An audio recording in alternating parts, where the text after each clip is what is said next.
Umengameli uJacob Zuma ubengena ephuma eKapa kulezi insuku ezimbalwa ezidlule. Ukusukela emalokishini adumile kuye emaplazini, abaholi beqembu elibusayo bebengena umuzi nomuzi kuyokhankasela ukwesekwa. Nokho umsholozi kunezindawo angazange emukelwe ngemfudumalo kuzona. What did he tell the people now? That's what I asked. What did he tell them? He walk out from like he do nothing. He's only walking. Anyone must shout at him.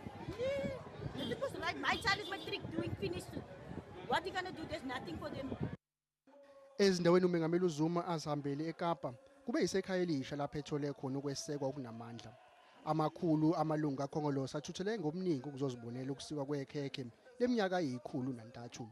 uZuma usebenzisele lithuba ukukhumbuza abantu ngomnikelo owenziwa yiANC ekukhululweni kwabo.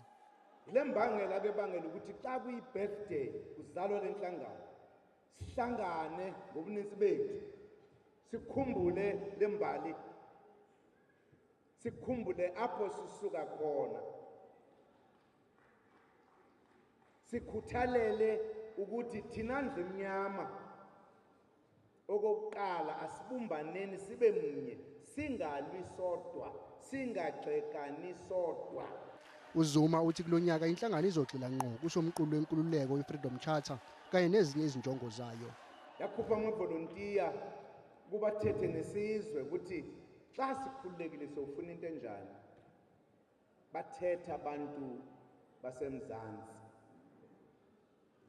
Intetho zabo zabekwa ndawonye zenza lamqulu wenkululeko sithi Freedom Charter.